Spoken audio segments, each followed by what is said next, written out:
Mari kita doa bersama. Terima kasih Tuhan Yesus. Jika kami ada di tempat ini, kami sangat-sangat bersyukur Tuhan. Karena kami tahu Engkau percayakan kami Tuhan. Bukan hanya sekedar buat keluarga kami. Bukan sekedar buat Indonesia, tapi bahkan bangsa-bangsa Tuhan. Engkau percayakan buat kami Tuhan. Itu satu penghormatan Tuhan buat kami Tuhan. Kami mau menyelesaikan, kami mau menuntaskan semuanya. Dan inilah raja-rajamu Tuhan, yang Engkau akan bangkitkan Tuhan untuk masuk dalam 7 tahun kelimpahan. Akan menikmati 7 tahun kebaikan demi kebaikan Tuhan. Kami mau belajar bersama-sama Tuhan, untuk mengerti hati-Mu. Untuk hari ini Tuhan, kami duduk Tuhan untuk mendengarkan detak jantung-Mu Tuhan, apa yang Engkau ingin sampaikan. Biar Engkau yang mensampaikan semuanya Tuhan. Terima kasih Bapa, terima kasih Roh Kudus. Di dalam nama Tuhan Yesus kami berdoa dan mengucap syukur. Haleluya. Amin. Shalom. Sebenarnya hari ini harusnya Pak Joshua ya yang nyampain. Dan saya tuh disampaikan tadi waktu ibadah mempelai gitu ya. Tapi kita pasukan-pasukan Tuhan harus siap sedia untuk menyampaikan apa yang menjadi pesan Tuhan. Mari kita buka Roma 12.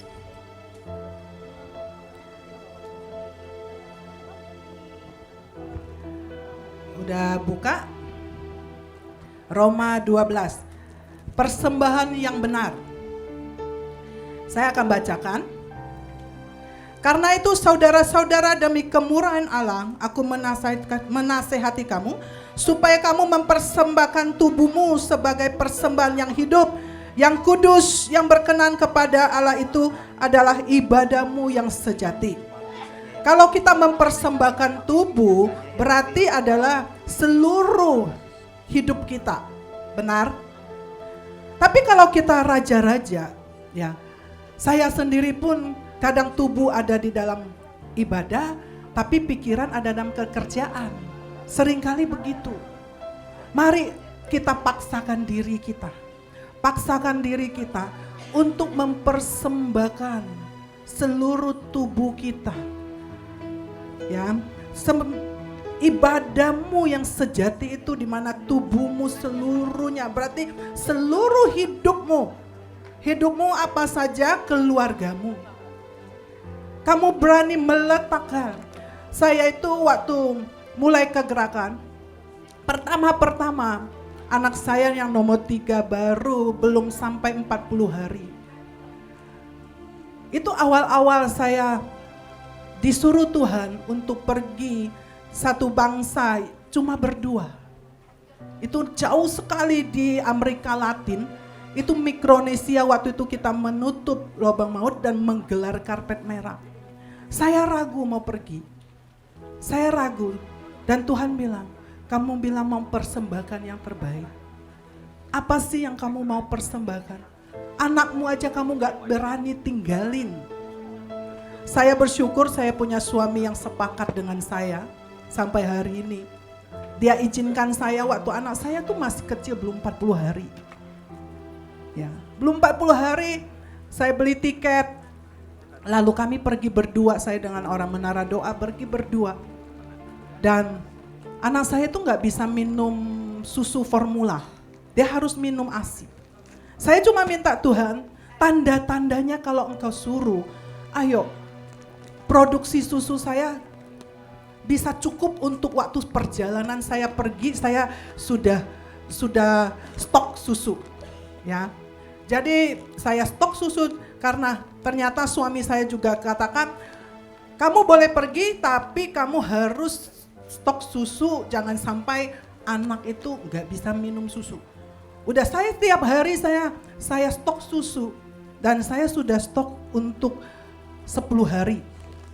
Ya, tiba-tiba itu tiket yang diaturkan oleh travel itu banyakkan transitnya, akhirnya dibutuhkan hampir 12 hari. Saya melihat waktu kita berani berjalan dengan Tuhan, kita melihat kuasanya, kita mengenal siapa Tuhan kita.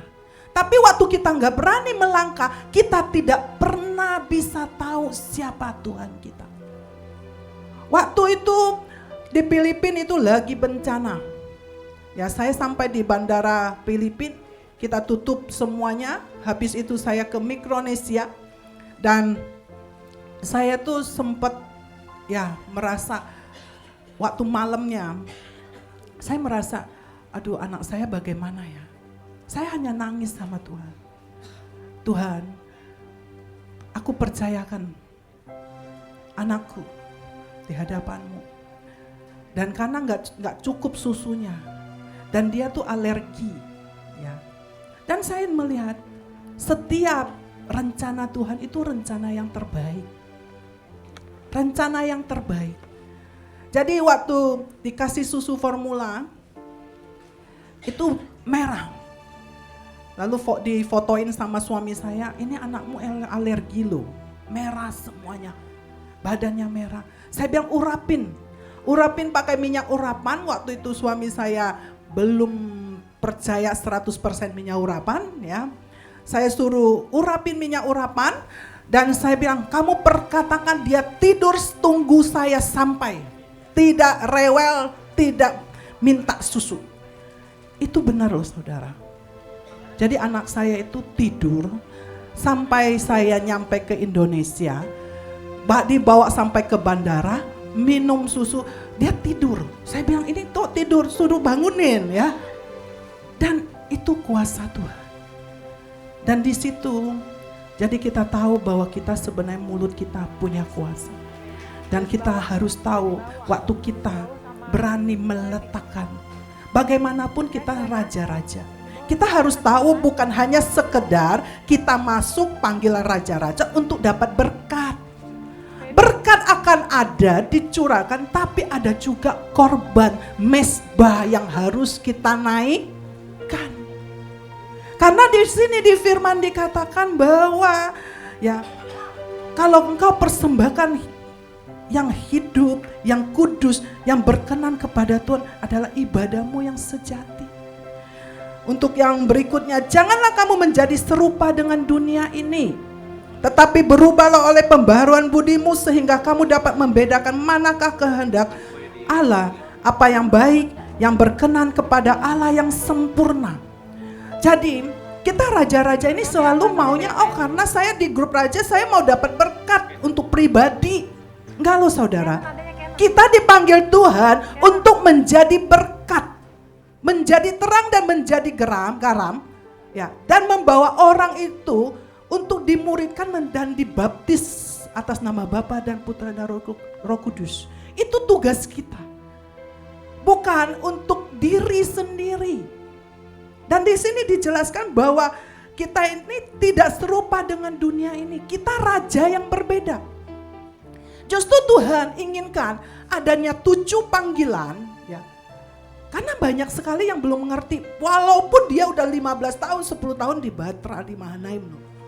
Kenapa sih ada 7 panggilan? Sedangkan di gereja itu 5 jawatan. 7 panggilan itu Tuhan ingin munculkan untuk apa?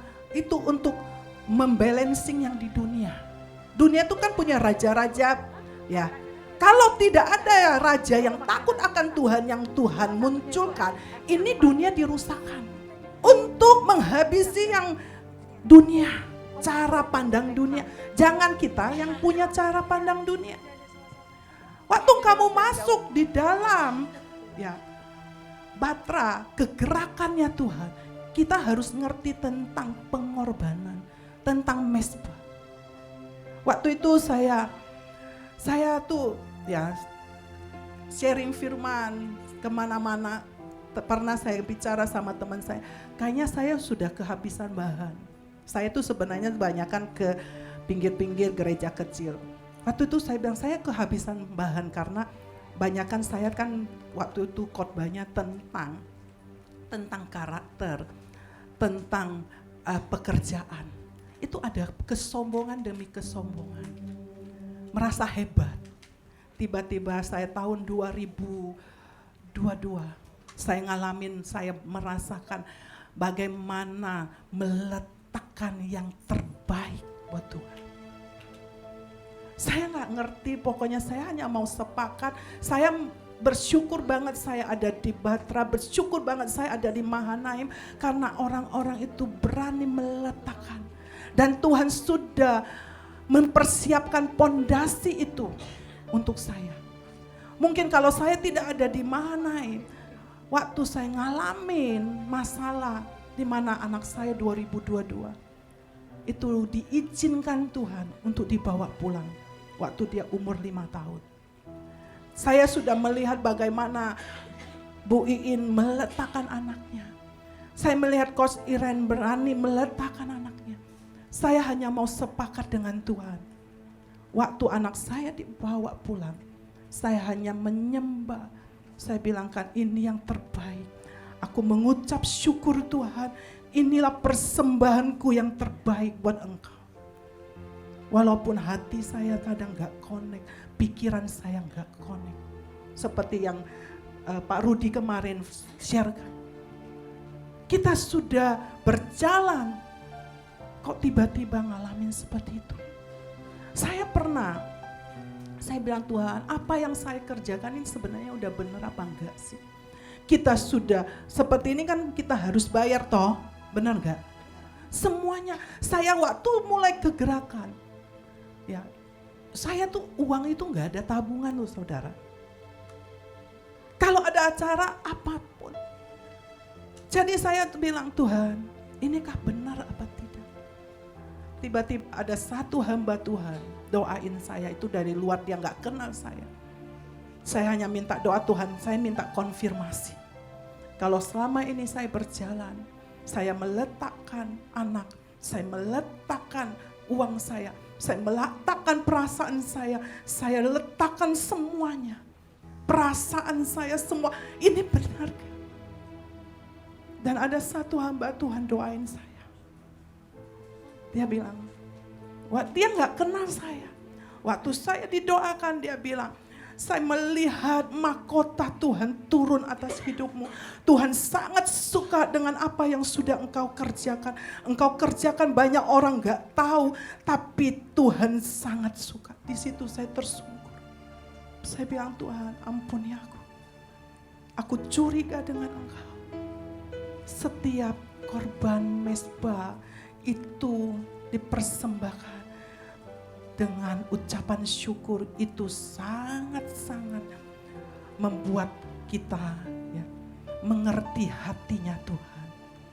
Amin. Dan dia waktu itu dia nubuatin saya, waktu setelah dia katakan mahkota itu, dan dia bilang nanti kamu akan mengerjakan sangat besar. Dan seluruh dia kasihin senjata.